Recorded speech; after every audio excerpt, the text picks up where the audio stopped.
Hello बच्चों, तो चलिए इस प्रश्न को पढ़ते हैं। किसी आवेशित कण पर चुंबकीय बल सदैव इसके वेग के लंबवत रहता है। क्या चुंबकीय बल कण का वेग परिवर्तित कर सकता है? क्या यह कण की चाल परिवर्तित कर सकता है? ठीक है, तो दोनों बताने हमें।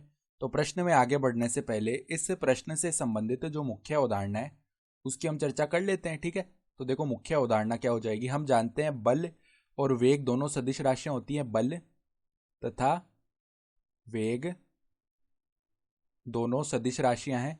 दोनों सदिश राशियां सदिश राशियां हैं और जो चाल है ना वो क्या है, हमारी अदिश राशि है। चाल एक अदिश राशि है। ठीक है,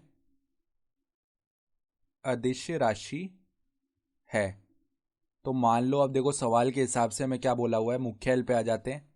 तो कोई आवेशित कण है, मान लो इस प्रकार का ए कोई आवेशित कण है, और इस पर क्या हो रहा है कि जो चुंबकीय बल है ना वो सदैव इसके वेग की दिशा के लंबवत लगता है। तो मान लो वेग इसका इस तरफ है वी सदिश, तो इसका बल जो है वेग की दिशा के लंबवत लग रहा है, यानी एफ सदिश ये बल हो गया। दोनों के मध्य कोण कितना है, 90 डिग्री का है। तो अब अगर वेग और बल परस्पर लंबवत हैं तो ध्यान से देखो, बल क्या करता है, बल यहाँ पे कोई ना कोई त्वरण उत्पन्न करता है। ठीक है, तो बल वेग के लंबवत दिशा में, तो वेग की लंबवत दिशा में कोई त्वरण उत्पन्न करेगा। ठीक है, तो अब ध्यान से देखो यहाँ पर क्या होगा कि जैसे मान लो ये कण थोड़ा आगे बढ़ा। ठीक है, तो इस पर ये जो ये जो बल है हमारा लंबवत दिशा में, ये क्या कर रहा है, इस कण को इस प्रकार मोड़ने का प्रयास कर रहा है। ठीक है, यानी इसकी गति को इस प्रकार से वक्र करने का प्रयास कर रहा है। अब जैसे ये थोड़ा वक्र हुआ, इस पर वापस से इसके लंबवत बल लगा। ठीक है, क्योंकि हमेशा लंबवत ही लगता है बल, ये तो हमें बताया हुआ है इस सवाल में। तो ऐसे क्या होगा, इसकी जो प्रकृति है वेग की थोड़ी और वक्र होगी। तो ऐसा करते करते क्या हो जाएगा, ये कण जो है ये क्या होगा हमारा, यहाँ पर वृत्ताकार कक्षा में गति करने लग जाएगा। ठीक है, अब देखो यहाँ पर हम जानते हैं कि जब भी जो बल है वो वेग के लंबवत होता है, तो ये क्या होता है कि वेग तो एक सदिश राशि है, उसकी एक मतलब उसका एक परिमाण और दिशा होती है। ठीक है, तो यह परिमाण को तो नहीं बदल सकता, बल बल वेग के परिमाण को नहीं बदल सकता। वेग के परिमाण को नहीं बदलता, किंतु दिशा को बदल देता है। किंतु किंतु दिशा को बदल देता है।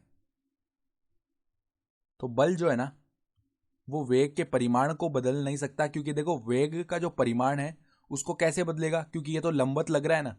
तो लंबवत लग रहा है तो इसके हाथ में क्या है कि ये केवल वेग की दिशा को ही बदल सकता है। वेग के परिमाण में कोई भी प्रभाव नहीं डालता। वेग का परिमाण कब बदलता, कि मान लो ये और कहीं भी लग जाता ना वेग के, तो हम इसका कोई ना कोई हम घटक लेते जो कि वेग की दिशा में आ जाता, तो उससे क्या होता कि यहाँ पर बल जो है वो वेग के परिमाण को भी बदलने में सक्षम होता। लेकिन यहाँ पर तो इसका कोई भी घटक ले लो, ये वेग की दिशा में नहीं आने वाला। ठीक है, तो यहाँ पर क्या होगा, अब अगर हम बोलना चाहें तो पहले सवाल पूछा है क्या चुंबकीय बल कण का वेग परिवर्तित कर रहा है, तो हम क्या लिख सकते हैं, अतः हाँ चुंबकीय बल, मतलब वेग में तो दोनों आ गए ना, परिमाण या दिशा।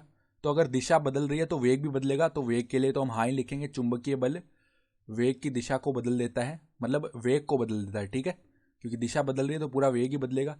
चुंबकीय बल वेग को बदल देता है या परिवर्तित कर देता है। ठीक है, फिर देखो अगर चाल की बात करेंगे तो नहीं लिखेंगे, क्योंकि चाल क्या होती है, वेग का परिमाण के रूप में ले सकते हैं चाल को। तो यह कण की चाल को नहीं बदल सकता। चुंबकीय बल चाल को नहीं बदल सकता, चाल को नहीं बदलता है। ठीक है, तो ये हमारे क्या हो जाएंगे, उत्तर हो जाएंगे। ठीक है, तो आशा करता हूं कि आपको ये प्रश्न समझ में आया होगा। धन्यवाद।